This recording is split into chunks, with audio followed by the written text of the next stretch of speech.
Kendra. I'm Olivia. And Josh. And you're listening to Our Music Oddcast. Today we're going to be talking about the conspiracy behind the murder of Nipsey Hussle. Yeah, and I've been wanting to do this one for a really long time just because I always found, everything surrounding this kind of fascinating. It seemed like a lot of it popped up, really quickly after he was killed. And then also bear with me today because I'm having trouble hearing and it's going to be kind of difficult hearing Kendra.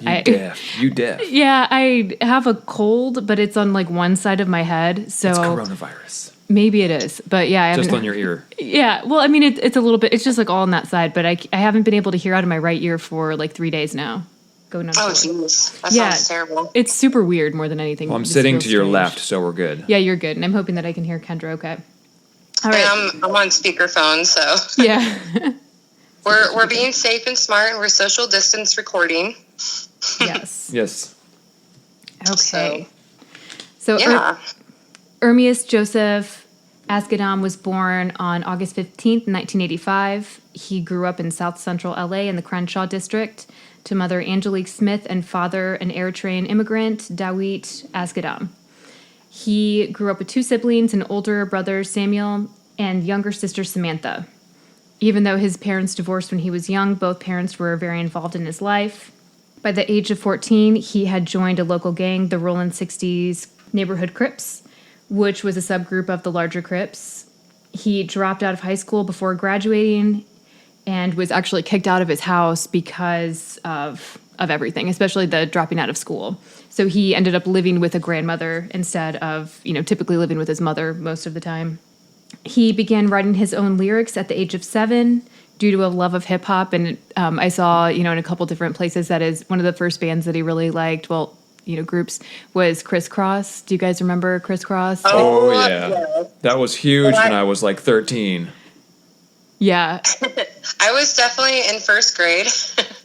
Yeah. and I got their cassette tape for Christmas, and I was obsessed. Like, I definitely wanted to wear my jeans backwards. I was just going to ask if you wore your clothes backwards. I did not, but I'm almost certain people that I knew did.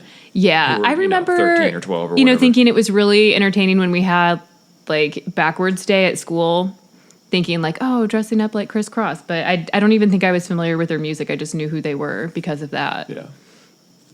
It's really funny because they were definitely like kids, but like it's so funny to think about like their songs like I Missed the Bus. Like yeah. So that's been fun. Yeah. The song Jump's a classic, right? Oh yeah. It definitely What was that? Sorry. That hit song they had, Jump or whatever it's called, is like an absolute classic. Oh yeah. Absolutely. Like, someone trying to rhyme, but I can't rhyme like this. Someone trying to rhyme. Yeah. Keep going. Absolutely. The Daddy Mac will make you jump. Oh my gosh. Yeah, I could talk about them all day, honestly. I don't have that much to go on, but just like nostalgia. Yeah. Excellent. I was, while researching this, one of his like nicknames in the neighborhood was Thundercat, which I thought was pretty cool. And it's probably not about the TV show, but I was always a huge fan of that. So I thought that was pretty cool. Why would it not be about the TV show? I don't know. It didn't say that it was about the TV show, but or cartoon, but yeah. But yeah, Nipsey was discouraged by the cost of recording, either paying for studio time or buying his own recording equipment. His very first job was shining shoes while in the 6th grade on Lawson. We're going to talk a lot about the neighborhood, so you'll hear me mention a lot Crenshaw and Lawson. He sold candy, mowed lawns, watered flowers, really whatever he could to, make money. He bought a mic in 6th grade and used his neighbor's computer to make his first recording. And I think it was actually over like beats of Snoop's. He eventually built his own computer after reading a few books and buying the spare parts. He joined a local program called Watchtowers to learn how to use recording equipment in the studio, which led him to produce others' work before working on his own music.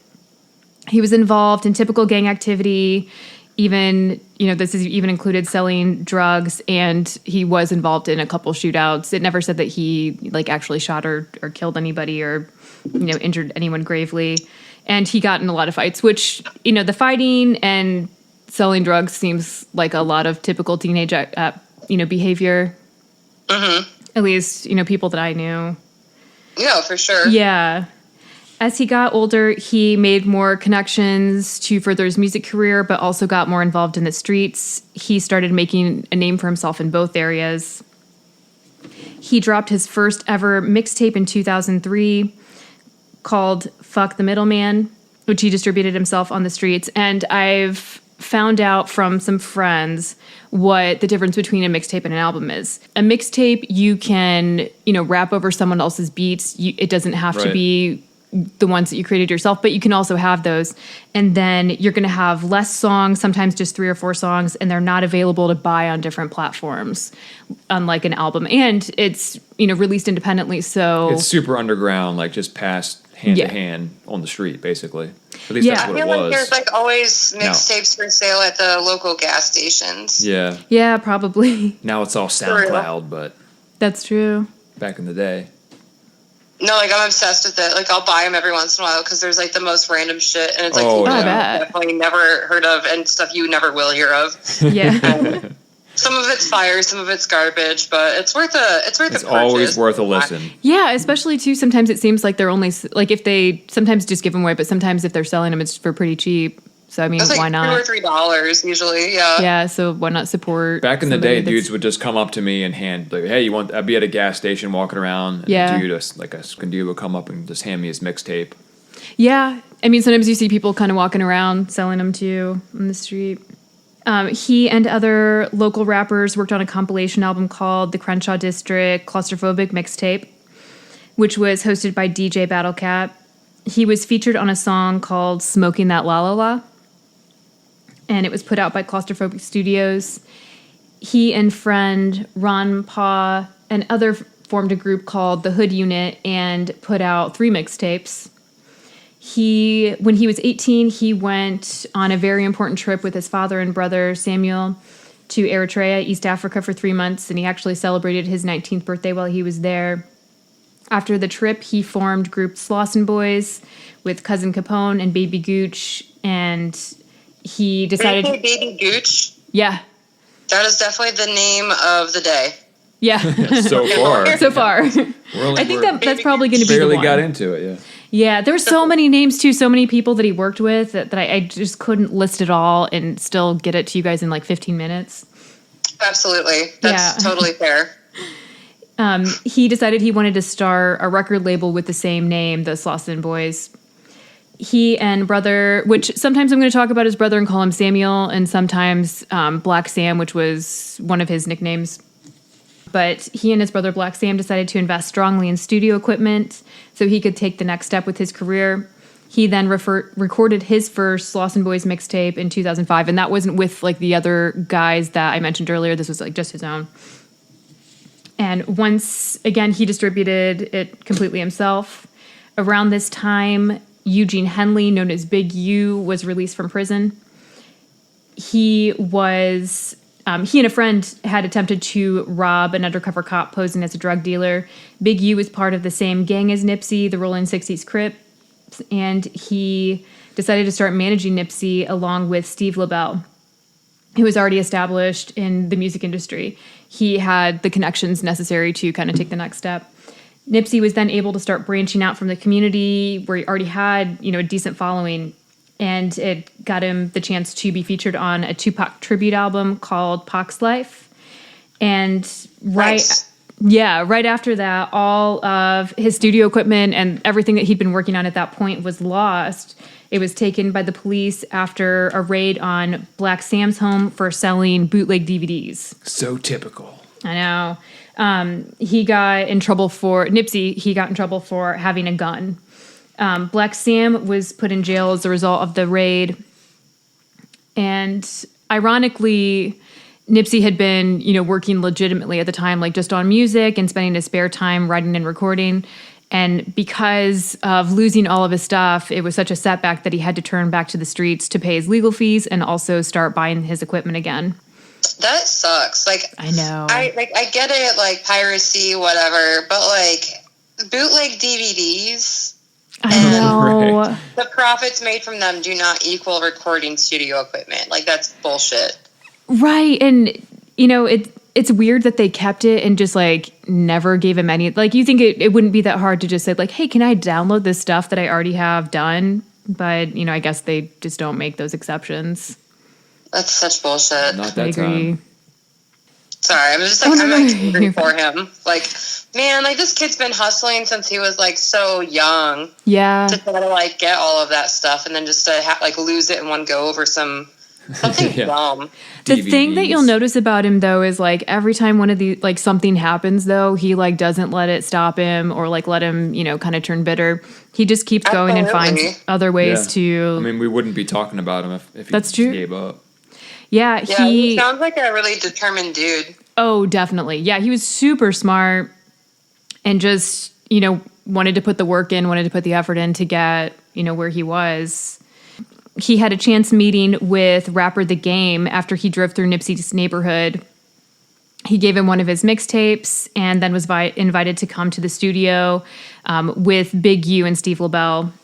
And then randomly, actor and director Ving Rhames came across Nipsey's music on one of his daughter's iPods and asked him to star in the movie I Tried, which was about Bone Thugs and Harmony. Nice. Yeah, he was then signed by Johnny Shipes in the Cinematic Music Group. He was arrested soon after. Allegations were made by an underage girl.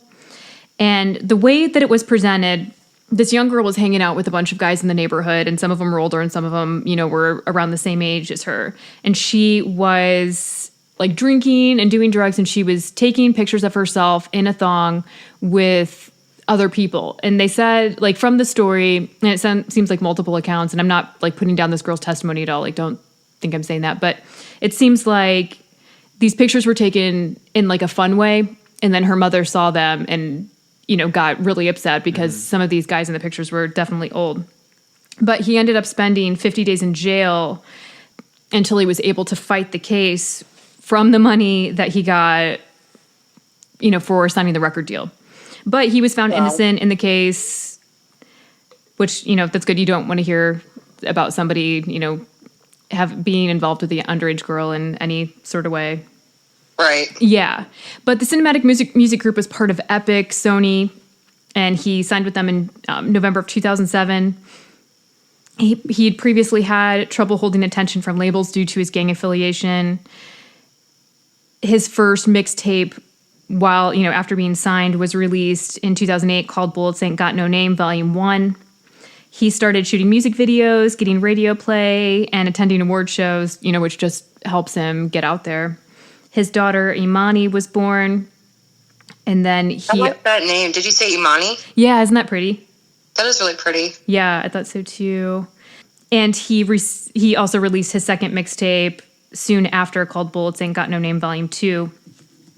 He began working on his debut album, which was supposed to be called South Central State of Mind.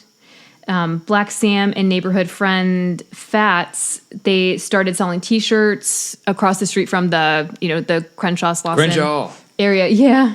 Until police, they kept shutting him down several times. And one of the police officers actually suggested, and I don't think it was supposed to be like he wasn't really trying to help him, but it ended up helping him. He told them, you know, just run a spot and start selling the T-shirts legitimately. So they did that. And Nipsey he invested in that company. It's called Slauson Tees. And it's around the area, which we'll talk about eventually, where his clothing business with his brother called Marathon Clothing is going to, you know, be set. He ran into all kinds of delays with his album and instead released his third mixtape for the Bullets Ain't Got No Name series in 2009. After Epic ran into some financial problems and lots of staff was let go, Nipsey was able to negotiate a deal to start his own label under Epic called All Money and Records. In 2010, he starred in another movie called Wrath of Cain. Yeah, after his first single released, underperformed on the charts, The label didn't agree on the future of his music, and he was able to cut ties and go completely independent. In 2010, he released There Goes the Neighborhood mixtape with the Lawson boys. He also put out his own mixtape called The Marathon. And early in 2011, he was involved in a shooting, and a police officer was present. Allegedly, he and his previous manager, Big U, who had cut ties, and I don't know the specifics on how that happened, were arguing by a gas station, and police were called after the fight turned physical. Samuel, his brother, fired a gun into the air to stop the argument, and police on the scene then shot at his brother, missed him. Nobody was hurt, luckily, but Nipsey, Samuel, and Big U, along with 2 others, were all arrested. Samuel went back to... Yeah. Glad nobody was hurt. Samuel went back to jail, even though Nipsey was let go. His clothing line, unfortunately, went under at that time.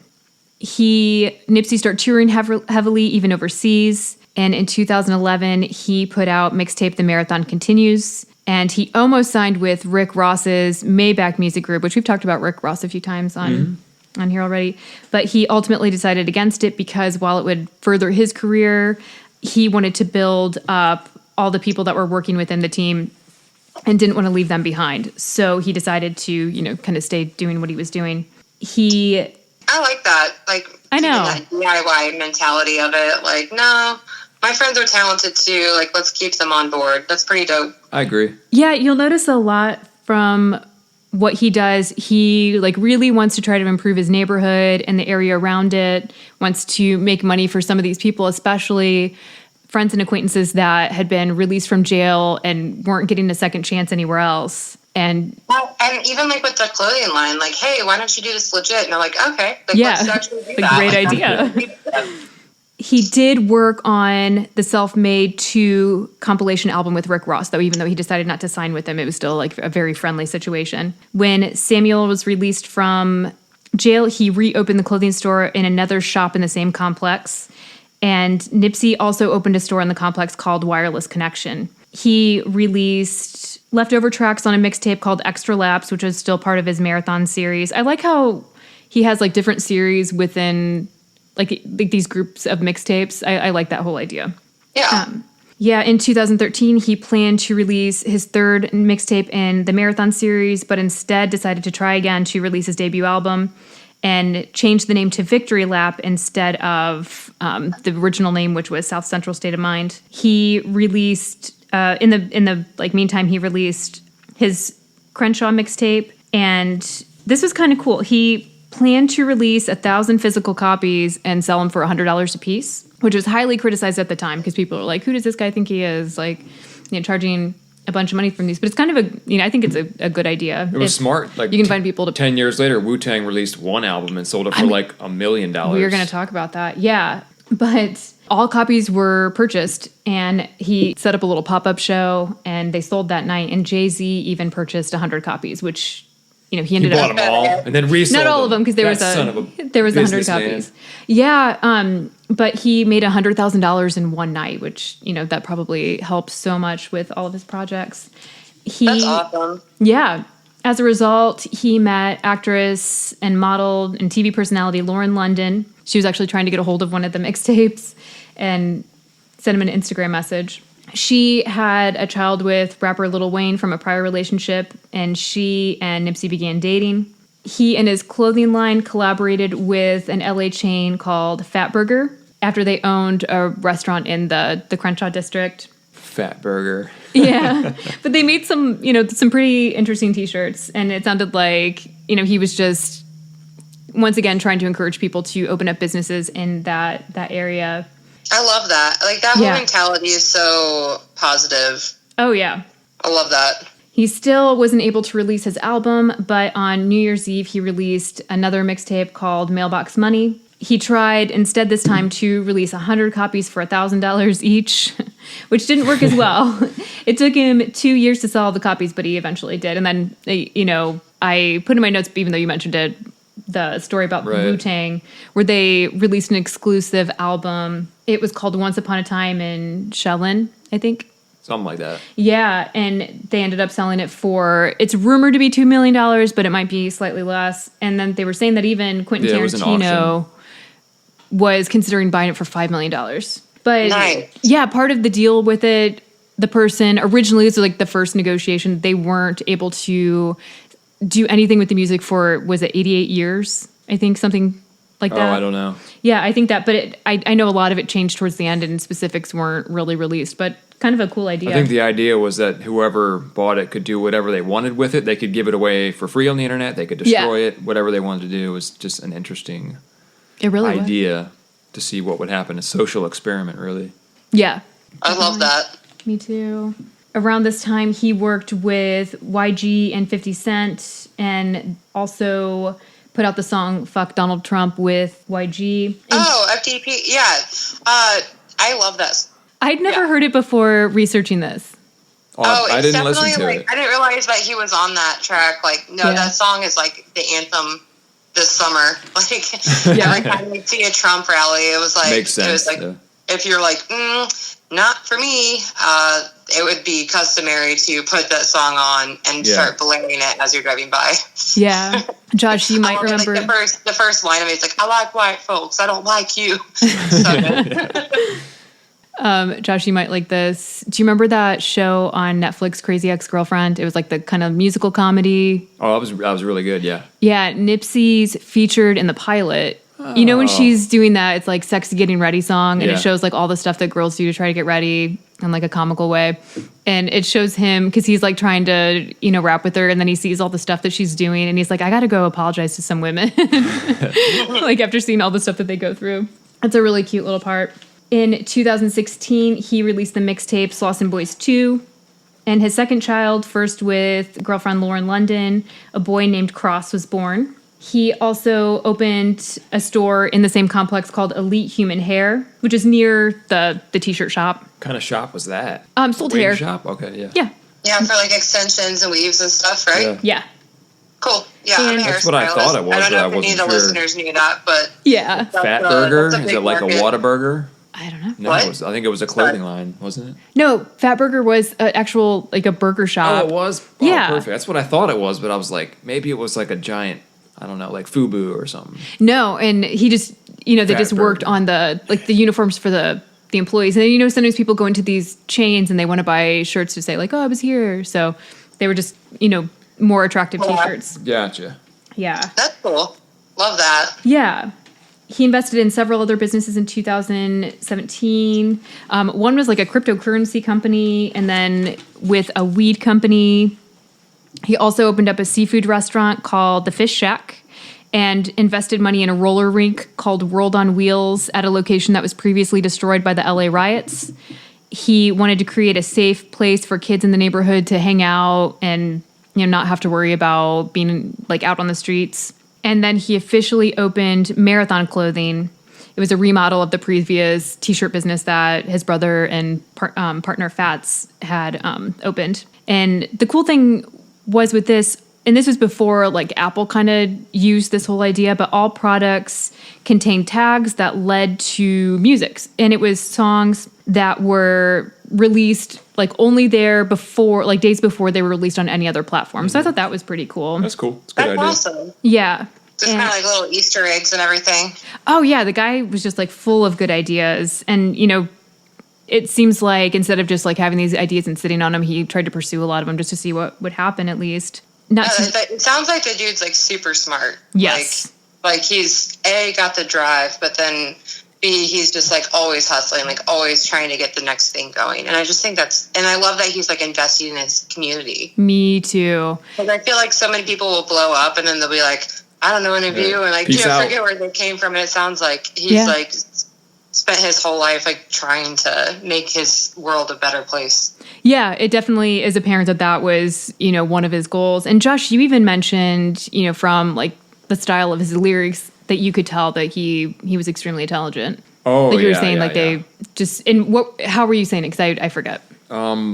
I mean, the early stuff sounded more like just gangsta, like rolling around, driving in a Cadillac or Escalade. But the later stuff, it's really deep and kind of introspective, and I don't know, you can just hear the talent, like just the raw lyrical talent.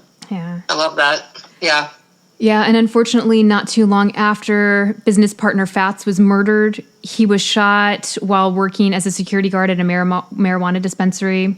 Nipsey signed with Atlantic Records in 2017 and finally, was like, hey, I got to get this album Victory Lap released. Mm-hmm. Oh, he released Project No Pressure with artist Bino. And the cool thing is, the plans for his debut album, he was going to own all the rights to his music, which is really smart, to kind of, start going out there, start that way and not just, release something prematurely just for the, for the money and to get it out.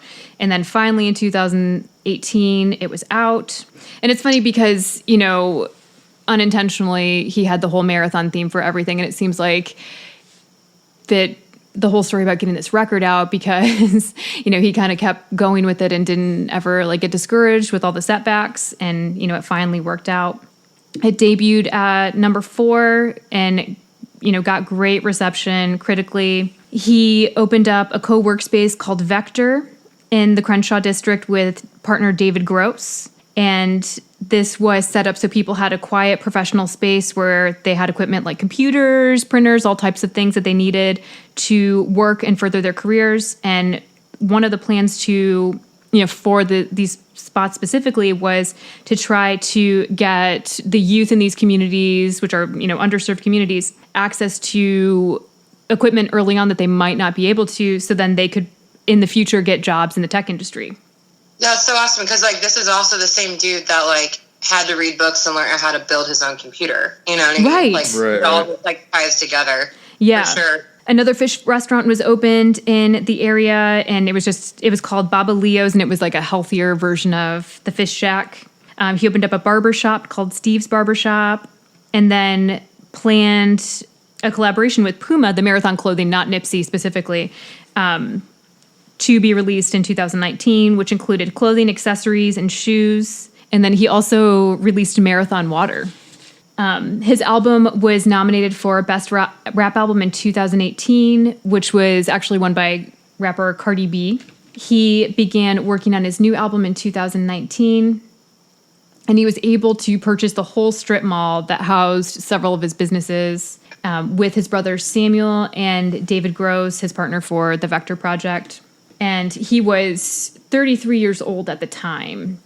On March 31st, 2019, he went to his clothing store to help out a friend that was just released from prison, and this was at 3:30 p.m. He was shot multiple times, and 2 other people nearby were as well. As he laid on the ground bleeding, he told the gunman, "You got me," but the gunman proceeded. It was a weird situation because you can see the video online, sadly, but the guy, he goes and shoots him a couple times, then he goes back to his car, and then he comes back, shoots him again, and then goes back to his car, then goes back, shoots him again, and I think this is when he said that you got me, and then he proceeds to kick him in the head while he's down. That fucking sucks. I know. This whole thing is just super ridiculously sad, depressing, and it just sucks. Yeah, I hate it. Yeah. It's one of those situations where... this is going to sound fucked up, and I'm completely aware of that. Yeah. But that's almost cartoonish. You literally go and shoot somebody, you go back to your car, and then you go back and shoot them again, and then you go back to your car, and then you go and shoot them again, and it hurt them while they're already shot. Fuck that guy. I completely agree. And it's one of those situations where the person definitely made the world a worse place by killing this guy and stopping all the stuff that he was working on. Right. Which really sucks. So, I mean, he hurt everybody in the neighborhood in the process, and not just this guy and his family and all, his fans. Yeah. I mean, this dude was straight up everyone, it sounds like everyone that he was involved with was people from his neighborhood, and that he was just funding everybody's dreams and shit. Yeah. And, giving people the opportunity to better themselves. Mm-hmm. It wasn't just he, was paying for all his friends to do stuff. No, he was finding ways to get them to make the money themselves, which is really cool.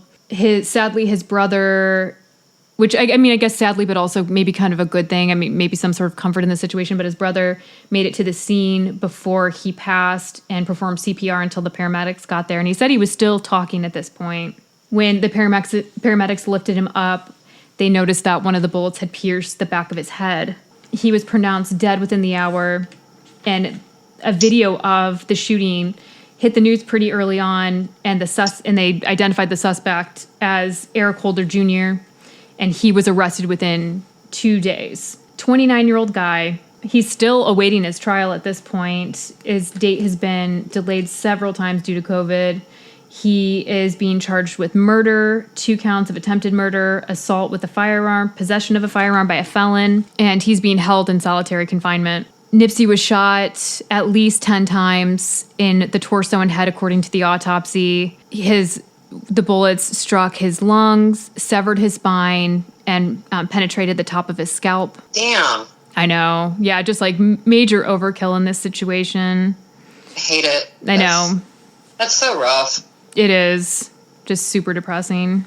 His funeral was held at the Staples Center in LA, and the only other music icon who had a funeral at Staples Center was actually Michael Jackson. So it's kind of showing, like, in LA, like, how much of a following this guy had. Yeah. Well, yeah, I mean, like, this is, like, the dude that's, like, putting everything back into his community. Like, of course, if I was from his neighborhood, I would be, like, devastated. They had people gathering to the area, on Slauson and Crenshaw, where the shopping center where he was shot in front of, and, just kind of all, like, crying and leaving flowers and all sorts of stuff, because they were just devastated. It was super sad. The funeral was live streamed, and even Barack Obama wrote a letter to be read at the funeral. There were a lot of people that held political positions in the area, too, that were just devastated by this. And there's a press conference where they talk about the murder, and they talk about a few other murders in the area around the time, and a couple people speak. And it's actually really touching, just to show how, like, high up the respect level went for this guy. After the funeral, he was taken on a final lap around the neighborhood in LA that he invested in and tried to lift up. Lap? Yes, before finally being laid to rest in the Forest Lawn Memorial Park in Southern California. The plaza where it's like the shopping center where his businesses were held and he owned, that intersection is now going to be named the Nipsey Hussle Square. Oh, cool. But I think it's the Ermias Nipsey Hussle Askedom Square. As we go through these theories, they just get weirder and weirder. I'm just going to warn everybody. And I'm not trying to say some of these like in a disrespectful way. I'm just talking about all the things that people have said since, his murder. So the first theory, Eric Holder, who has pled not guilty, was the murderer. And according to transcripts ordered released by the judge in the case, Nipsey had accused Holder of being a snitch a week before the shooting at a barbershop, and then, in front of the building that day. Even though in the footage, it shows him walk up and Nipsey shakes his hand, and then he starts shooting him. So, I mean, maybe he decided to shake the hand of the guy. There was a tweet that he released, and it was actually the last tweet that Nipsey released before he passed away, that was talking about the strength of his enemies. And I don't know if he was referring to this guy. It could have been, many other things, but just kind of crazy that right after this guy that maybe he accused of snitching killed him. It was rumored that Eric Holder was working with the LAPD, and that could have been, the motive for this murder, or just jealousy. Sometimes people don't like if they think that they have talent in an area that someone else is getting more recognition than they are. Isn't he like a rapper or anything, or no? I don't know that. I couldn't find a ton about this guy. Right before Nipsey did take a picture with the suspect's girlfriend. Maybe that had something to do with it too. You never know. It was mentioned in, a bunch of situations that they do think that the, excessive shooting and kicking him afterwards does maybe make it a little bit personal. I would definitely say that seems pretty personal. So maybe not so much of like a hired hit in that situation. Earlier that day, a neighbor of Eric Holder was assaulted by him. Eric was kind of freaking out and said that the guy had sold him some bad drugs and, just started hitting him in the back of the head with the gun that he actually possibly used to kill Nipsey. Wow. Yeah. Odd thing that I did notice that months after this happened, and I don't know if this is like a common thing that happens after a murder, but that whole complex was like gated off by the police and they wouldn't let people in there. And, that just hurts all the businesses in that Right. It was just really strange. I don't know. That's one thing I will mention. A second option, the LAPD. It's thought that the LAPD hired Eric Holder to murder Nipsey Hussle. The rumor is that they didn't want him to continue to improve and empower the individuals in his neighborhood, and that it could affect them making money off of, these arrests in the future. Yeah, there were 8 other murders within like the 6 months leading up to his death. So it was, there were crimes going on in the neighborhood. I don't know if I think that this is a very strong theory. I don't think so, but... Yeah, but... I know cops aren't super popular this year, but I don't think they orchestrated that. I don't know. It is strange, though, that the guy was possibly working with the LAP. That could have had absolutely nothing to do with him shooting him. It could have been, completely separate. But that is odd that maybe he was. Yeah, if that guy was like an informant, that could definitely be motivation, because it doesn't really matter where you're from or who you are. Everyone has heard the phrase "snitches get stitches." You know what I mean? So very true. If he had added him as a snitch, that's a pretty serious allegation. Yeah, in so many circles. And something that I don't understand, but was talked about, was it was strange for Eric, who was a lower level in the same gang as Nipsey, that he would murder someone that was higher up, because they, it was just saying that wasn't something that usually happened. Yeah. But then a lot of these theories kind of connect they overlap in a lot of ways. The next theory is that the U.S. government was, they hired Eric Holder to do it. So the U.S. government, they do, which, kind of is weird. They do have a history of following, surveying musicians due to immense influence they have over the youth of the U.S. The CIA even tried to keep the Rolling Stones out of the U.S. by setting them up. They set up a drug bust in the UK, actually, with a Canadian drug dealer called the Acid King. Nipsey was rumored to be a target. Because, okay, so I don't know if you guys, when was he murdered? Was it this summer? It was in 2019 in March. 2019, okay. Yeah. But, I don't know if you guys understand, how far that song that he has, the FDT. Oh, I know. That reach is far. So, I don't know.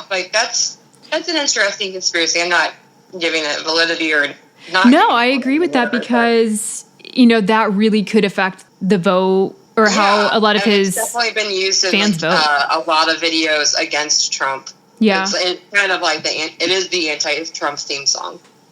Yeah, and, when it comes down to the election, specific communities are targeted by, people, they try to win them over to get more votes, and that, that definitely could have been something. If that doesn't work, they kill them. Yeah. Crazier things have happened. I know, right? I completely agree with that. But yeah, it says that he was a target because of the empowering messages that he had in his music. He promoted positivity, improving yourself, coming up with entrepreneurial ideas, and that the government doesn't really want the Black community to improve themselves, that, they want to keep them reliant on the government. And that's a whole thing, if you've done any research about, why everybody was marching this summer. Those are really big talking points. Yeah, that's a whole giant other issue that... But yeah, his programs that were designed to improve the community and bring, options to the youth that they wouldn't normally have. Yeah, it's just such a tragedy. I'm really bummed out about this one, because it just sounds... yeah. Mm-hmm. I know. I remember when I first read about this, back before I really knew much about the guy or knew all this crazy stuff that came up afterwards, I thought it was incredibly sad, just because you're seeing this young, talented person that is doing good with his popularity being killed so young. And people will probably always make the argument, well, he was involved in gangs, and it's that shouldn't be a death sentence. I agree with that. Mean that he doesn't get justice. You know what I mean? It's just, I don't know. I love what he was doing with his success. Me too. It sounds like he was really doing great things for his neighborhood. He was. The day after his murder, he had a big meeting planned with the LAPD and Jay-Z's Rock Nation to discuss combating gang violence in the area. And he was trying to facilitate truces with rival gangs in the area just to cut down on the violence and keep, a lot of the unnecessary deaths from happening. So he got murdered the day before he was supposed to meet with the LAPD to talk about some truces for the gang. Yeah, which is really odd. And it was tweeted about the day before.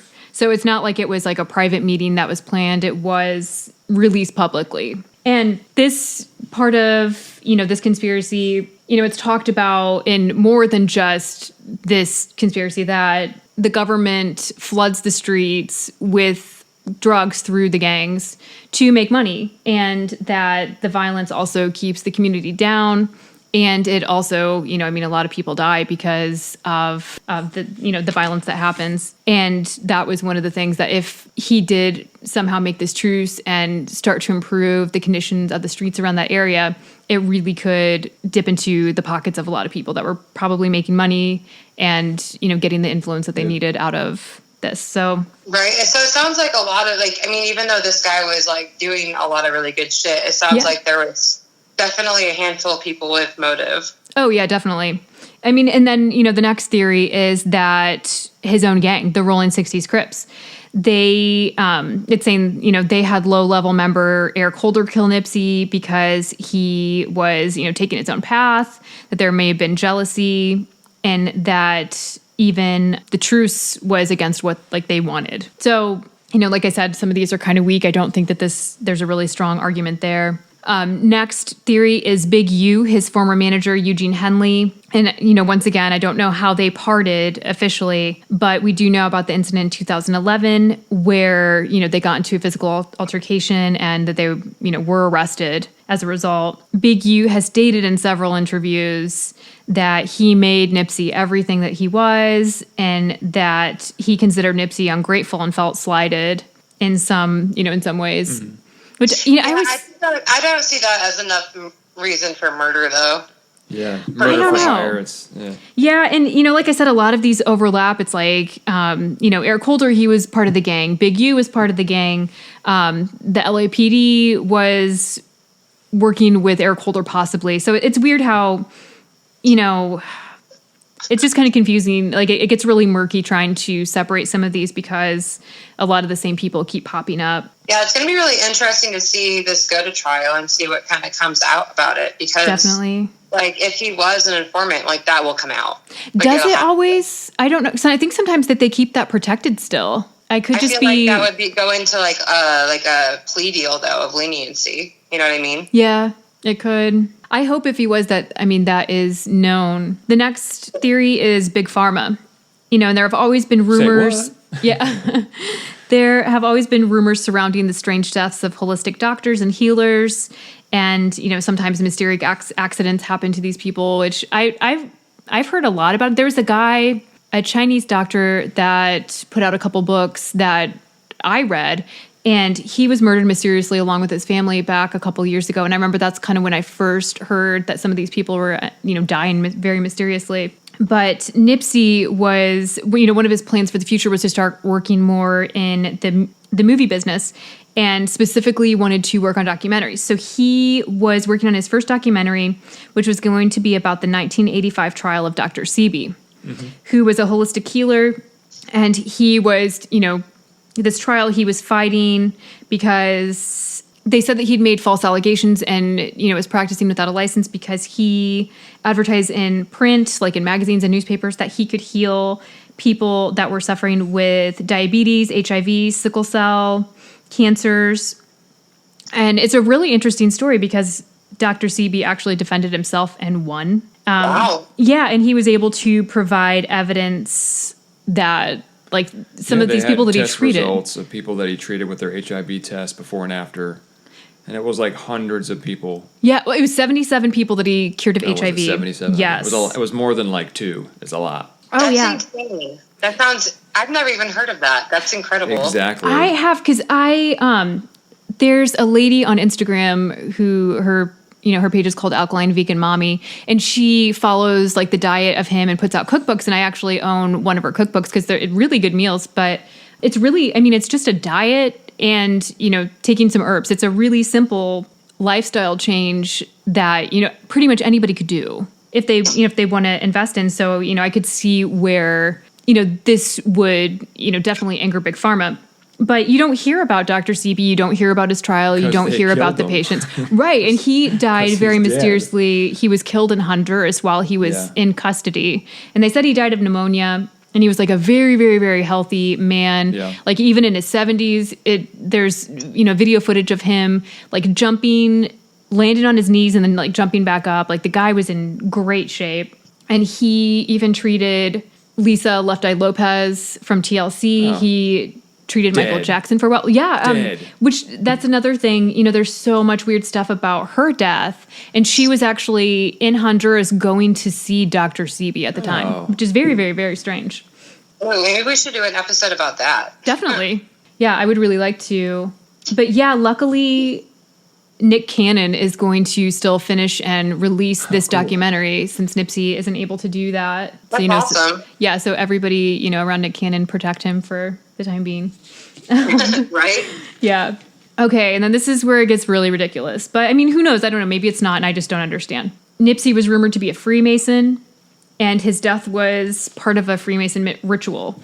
Some of his tattoos and poses and pictures were said to be proof of this conspiracy. The arrowhead, which showed up in several of his tattoos, and the anchor. He also put his left foot forward in several poses for, magazine covers and even sometimes in videos. And then one of his famous tattoos, which was, the two racing flags on his neck, they said, was typical Freemason imagery. And they showed a bunch of like the different places where they meet and even some of, drawings from old books about Freemasons. And they do have like checkered floors. So, I mean, that's a reach there, but, worth mentioning, I guess. But I'm just going to put this out there. People that are already into those conspiracies can literally find codes in anything. Absolutely anything. Yeah, if you're looking for it, you'll find it. Like, if you search hard enough, you can make any lines connect. So yeah. Right. And it says that he knew that his death was happening, which there's a lot of proof that he, had several unfinished projects that he was working on. So I don't think that that's what, he definitely didn't have things tied up. And they said that he was fine with it because he considered heaven to be paradise. And now he's worshipped as a god as a result of the ritual death. I don't know. Yeah, that one I think is silly. Oh, and even that his murder took place on a handicapped spot in the parking lot was considered proof of this because, part of the wheel part of the symbol could be considered part of, the imagery involved with the Freemasons. I'm sorry, that one's just like, compared to every other theory on like who killed him and why, like that one just sounds batshit. Yeah, this one and the next one are definitely the weakest, and then this one, definitely probably the worst. I like the crazy ones. Yeah, but no, they're entertaining for sure. I'm just saying, like, interesting. Yeah. So the next one is the Illuminati. Of course, Freemasons. Then you have to go to Illuminati. And it says either his messages were against their plans, or even his involvement with the Dr. Sebi documentary, because, it's rumored that a lot of people involved with Big Pharma are also part of the Illuminati. But they said that the proof of this is that he was 33 years old and he was killed in March, which was third month, 31st at 3:30, that was a sign to let everyone know that they were responsible for this death. And I don't really know the significance of the threes with the Illuminati, and I didn't look into it because I didn't really want to. Kendra, okay. Do you know anything about this? Nope. Okay. Yeah. If any of it, like once it gets to like a certain level, like you kind of cross the anti-Semitic line of no return, and I try not to fuck with that stuff. Yeah. Right. There was this video that supposedly shows proof that the Illuminati had him killed, and they showed video footage that I'm not even sure was actually Nipsey talking. It could have been him when he was really young and didn't have a lot of his tattoos and stuff yet, but the guy just didn't completely look like him. He looked more like Snoop, actually, and some of the facial features were a little different. So I wasn't even convinced that this was Nipsey talking, and they were saying like, oh, what was said in this video got him on their radar, and I didn't watch all of the video because it was we're on the radar. So silly. I know, maybe we are. I know, like watch me talking shit about all these like, bigger conspiracies, like, and if I come up missing, I know. I was wrong. See, but don't they want us to kind of talk about it in like a way that we think it's ridiculous because then we keep people in That's true. We're kind of poking fun at it. Yeah. But I don't know. Maybe they'll be happy with us. Maybe we're part of it. Maybe I am part of the Illuminati. I just didn't know it. Yeah, that's fair. That's fair. Yeah. You guys are part of it. I honestly don't want to know. And obviously, if I'm part of it, I think I've got everyone convinced I'm not. So yeah. You're doing a really good job. We're on the clear here. Yeah, and to end on a positive, after Nipsey's death, Steve Gross, his business partner from, the Vector Project, and Nipsey's brother Samuel are still trying to continue his legacy. He'd planned on creating a high-rise building in the space where the complex, that was the complex he owned. And Marathon Clothing Store was going to be the whole bottom floor, and they were going to have housing and all kinds of stuff, and all of his businesses. Everywhere. Yeah, they wanted to build a huge museum in the area and, kind of bring culture to the area as well. Nipsey and David also planned to open a resort in Las Vegas called, and Richard Branson was actually part of this deal too, but it was going to be called the Virgin Las Vegas. And it was going to be announced in 2020. That project, or, what's going to happen to it is still kind of unknown at this point. Very cool. The Marathon collaboration with Puma was released shortly after his death and made $10 million. Puma decided... Yeah, I mean, it's so sad that, unfortunately, sometimes this stuff after people die, people go nuts and spend a lot of money on it. But Puma donated 100% of the proceeds to a charity created by Nipsey's family called the Neighborhood Nip Foundation. I love that. Did you say the Neighborhood Nip? That's yes. Good. I just think it's funny because Nip, Yeah. Yeah, definitely. That's great. Yeah, the foundation was set up to provide programs and support to young people in the neighborhood who want to pursue careers in music. And this charity is also backed by Atlantic Records. There are beautiful murals dedicated to the rapper all over the Crenshaw district. I don't know if you guys have seen any of these online, but I mean, they're actually very impressive. Cool. Yeah, a marathon book club was started, and the books include self-help books, cult classics, and books by Black authors. And he was recognized at the 2020 Grammys by YG, DJ Khaled, John Legend, Meek Mill, and, there were a couple other people involved too. They gave a tribute to honor the late artist. And then a Netflix documentary is in the works about his life. Cool. Yeah. That's awesome. He deserves it. He does.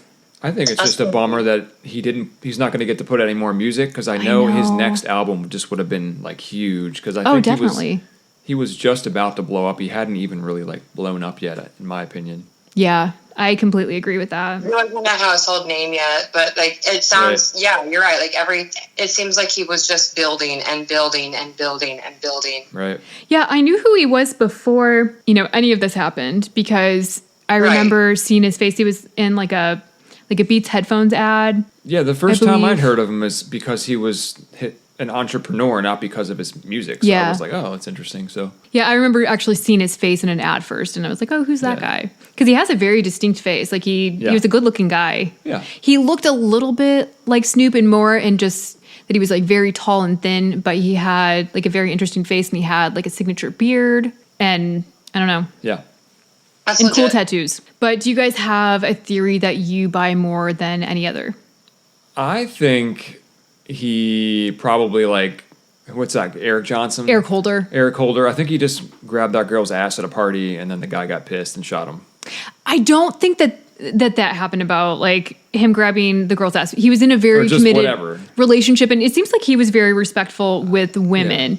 Yeah. But he did take a photo with her right before, and it could have angered that guy, especially if he had prior, in a prior situation, accused him of being a snitch, or even right after that. Yeah. So maybe it was that's a combination what of the two. I don't think it was a giant conspiracy, but if that Eric dude, I don't know what his relationship was like, but I mean, there's so many murders out there that involve maybe a shitty controlling relationship or whatever, and then the dude just snaps. Yep. Yeah. So I mean, the fact that he got into a fight with the neighbor earlier that day. Mm-hmm. Right, and he was over drugs too, so like it may the have guy been was high. kind of unhinged, maybe from drugs or maybe from whatever, and people in that state can make something out of nothing. So I think that's what the tragedy of it is me personally, it's definitely too many crime shows. I think it's probably over the girl, honestly. It could have been. I tend to lean a little bit more towards, him possibly being outed as an informant for the LAPD. Because, that could have... Yeah, that's a better motive. Yeah. But, that could have contributed the girlfriend situation. Or maybe that had nothing to do with it. Yeah, maybe. I do think it's really strange. I looked on Wikipedia, and it's not accurate, so you just don't know. But it looks like his clothing store has been closed since it happened. It hasn't opened back up, and it's weird that the LAPD kept the area locked up for so long afterwards. So while I do think that it really was just Eric Holder and possibly being outed as a snitch, I'm not completely discounting the fact that the LAPD maybe had something to do with it too.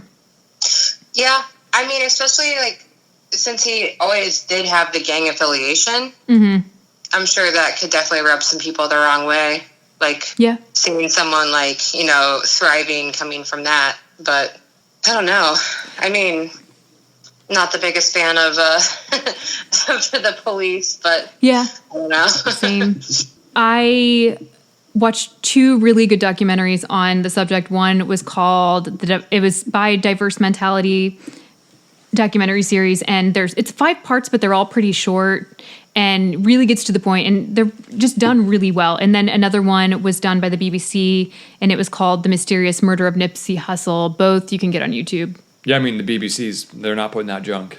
Yeah. The one version that you can find on YouTube, you can tell that they cut all of Nipsey's music out, so it's hard to watch. Yeah, but if you keep looking, there's a shorter version, and you can watch the whole thing, and it's I thought it was good. But yeah, other than that, that's where I got the majority of my information for this. And the little bit at the end about, stuff that happened after, projects, I did get that off Wikipedia. So while I do think the majority of it's true, that might not be completely 100% accurate. Yeah. Yeah. Yeah. Oh, also, Kendra, I thought that you'd like this. Baby Gooch was also the guy that named Nipsey. He gave him his nickname. Okay, I love that you've got Gooch. Yeah. And then you've got Nipsey. Yeah. Very, very genital heavy names. Yeah. That is so funny. Yeah. Not quite, but almost. Yeah. I'm a fan. That's pretty great. I agree. And I think I like saying Gooch. That's just such a fun name. It is. If there is a lizard person in this situation, I'm going to say that it's Big U, his former manager. Yeah. Yeah. I don't know if there's anyone else that had any lizard vibes. Yeah. Not really. There weren't a lot of specific people we mentioned. Yeah, although Eric Holder could have been an assassin for lizard people. Could have been. Yeah. Fair. Also sounds ridiculous, but... Dr. Sabi, lizard person. Okay, so I guess that concludes today's episode of Our Music Podcast. Yeah, please, like and review us on whatever platform you're using to listen. And if you have any suggestions, comments, find us on social media or email us at ourmusicoddcast@gmail.com. Anytime you like us on any platform, it does help us get out there. I did want to mention, I was pretty excited, and I was going to mention this back when we were talking about Nipsey's visit with his father to East Africa, but I follow when we get new listeners, and it's kind of cool because the platform that we use, Podbean, lets us track, and we get a little flag pop up when somebody from a different area, and we actually have a few listeners in Africa now. Holla! Yeah, from Angola, and I thought that was pretty cool. So hello, fans from Angola, you're appreciated. It's just kind of fun to watch how far you may branch out. The internet, eh? Yeah. Is that what we're talking about? Cool. That's awesome, though. Yeah, it's really great. Thought that was pretty cool. Yeah.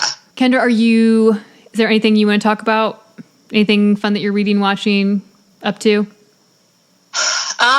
Well, I'm reading the newest Brandon Sanderson book, part of the Stormlight Archives series.